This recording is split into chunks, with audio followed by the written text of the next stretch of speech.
അപ്പോൾ ഇഞ്ചി ഒന്ന് ഗോൾഡൻ ബ്രൗൺ നിറമാവട്ടെ. ഗോൾഡൻ ബ്രൗൺ ആകുന്നതിന് മുന്നേ നമുക്കെന്ത് ചെയ്യാം? കറിവേപ്പില ചേർക്കാം, പിന്നെ പച്ചമുളകും ചേർത്ത് കൊടുക്കാം. ഇതെല്ലാം ഒന്ന് നമ്മുടെ വെളിച്ചെണ്ണയിൽ അങ്ങനെ നല്ലൊരു ഓണത്തിൻ്റെ ഒരു മണം വരുന്നത്, അതായത് നല്ലൊരു സദ്യയുടെ മണം വരുന്നത്. അപ്പോൾ വെളിച്ചെണ്ണയിലൊക്കെ കിടന്ന് എന്തൊക്കെ ചേർത്ത് നമ്മൾ?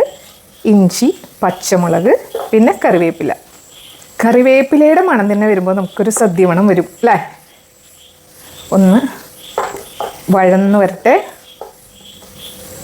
ഏകദേശം ഒരു ഗോൾഡൻ ബ്രൗൺ ആയി തുടങ്ങിയിരിക്കുന്നു. ഇനി നിസ്സാര മിനിറ്റുകൾക്കകം ഇത് ഗോൾഡൻ ബ്രൗൺ ആവും.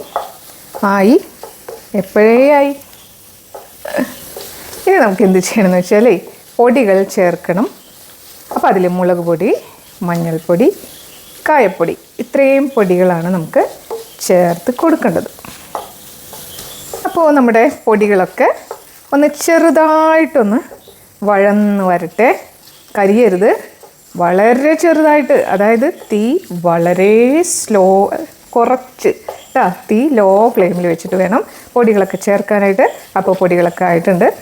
ഇനിയാണ് ഞാൻ ആ പറഞ്ഞ ഒരു പുഡിംഗ് അല്ല, പിന്നെ എന്താണ്, അതായത് നമ്മുടെ കൊടംപുളി, അതായത്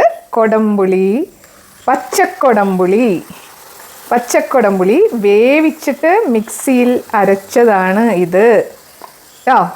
അതായത് നമ്മൾ ഈ പുളിഞ്ചിയിൽ നമ്മൾ മറ്റേ പുളി ഉണ്ടല്ലോ, സാധാരണ കോൽപ്പുളി, അത് ചേർക്കണില്ല.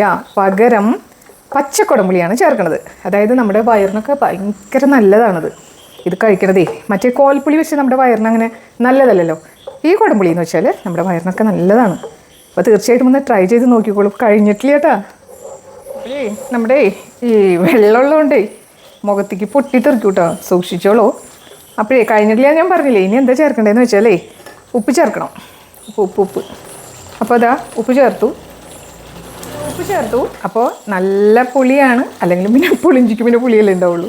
അപ്പോൾ നമ്മൾ എന്ത് ചെയ്യും? സാധാരണ ചേർക്കാറുള്ള പോലെ തന്നെ ശർക്കര ചേർത്ത് കൊടുക്കണം.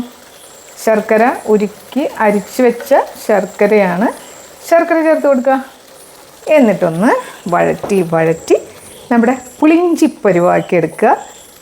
അപ്പോൾ ഞാൻ നേരത്തെ പറഞ്ഞ പോലെ വയറിന് നല്ലതാണ്. അപ്പോൾ നമ്മുടെ പുളിഞ്ചിയൊക്കെ റെഡി ആയിട്ടുണ്ട്. ഇനി ഇതൊന്ന് തണുത്ത് കഴിയുമ്പോൾ അതിൻ്റെ ടെക്സ്ചറൊക്കെ ഒന്ന് റെഡിയാവും.